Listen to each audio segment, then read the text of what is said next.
Hi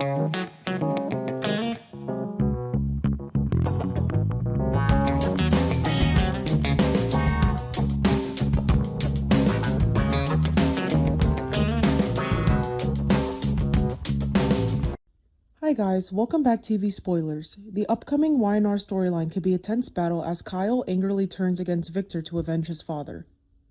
What will happen before the devastating news of Jack's disappearance? The outbreak of World War II will bring many surprises. Viewers are eagerly awaiting the ending for Victor. Y&R Restless Spoilers reveal that Kyle confronts Victor, a chilling warning.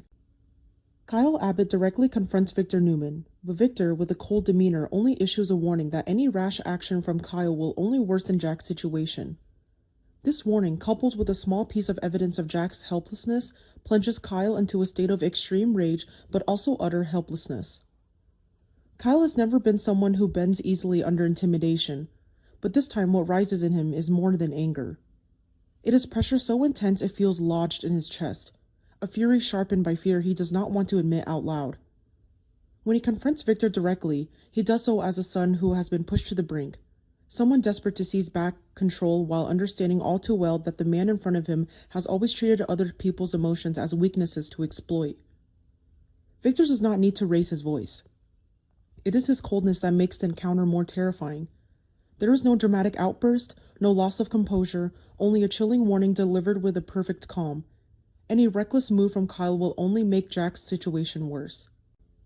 The way Victor says it feels less like a threat and more like a rule of nature, something absolute and non-negotiable. That composure makes Kyle realize he is not standing in front of a man acting on impulse, but in front of someone who has already anticipated every burst of anger, every attempt at defiance, every possible counterattack. Then comes the small piece of proof, one of Jack's personal belongings, not something grand, but something painfully specific. It confirms that Jack is truly in Victor's hands. More than that, it proves that Victor is controlling every heartbeat of fear in the Abbott family. In that instant, Kyle's rage flares so violently that it nearly burns through what remains of his restraint, but is exactly why he's forced to stand still. Anger is instinct.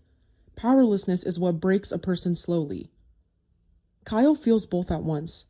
His fists may tighten, his body may tense, but he knows that one wrong move could give Victor exactly what he wants. What hurts Kyle most is not even Victor's contempt. It is the unbearable fact that he has to listen to that warning knowing it may be true. Kyle's fury does not stop with Victor. It also turns inward, feeding on his frustration with himself. In this moment, he cannot allow himself to be only a furious son. He has to be strategic, controlled, careful. He has to think about saving Jack before he thinks about fighting back. That is the hardest part. Someone like Kyle naturally believes action is the way to reclaim power, but now every possible action carries a shadow. If he moves too fast, Jack may pay the price. If he hesitates, Jack remains trapped somewhere, suffering. There is no version of this where Kyle feels strong. There are only choices that feel dangerous in different ways. That is why his anger does not explode into chaos. It hardens into tension, into darkened eyes, into the sensation that the walls are closing in around him. For Kyle, this is no longer just a battle between powerful families. It has become a brutal test of loyalty, restraint, and emotional endurance. Victor can see that, and because he can see it, he becomes even more confident.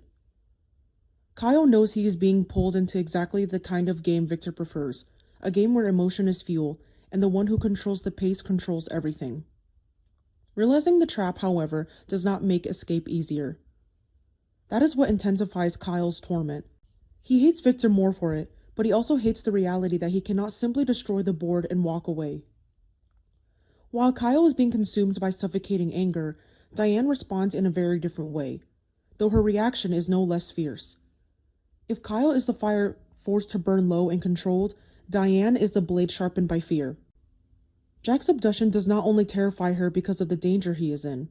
It strikes at the very foundation of the life she has tried so hard to rebuild, a life based on stability, trust, and the fragile comfort of believing things had finally settled. This rips that comfort apart.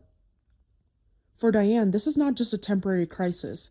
It is a brutal reminder that everything she has fought to restore can still be destroyed in an instant if someone like Victor decides to use his power to crush people. Her anger is layered. It does not explode into hysteria.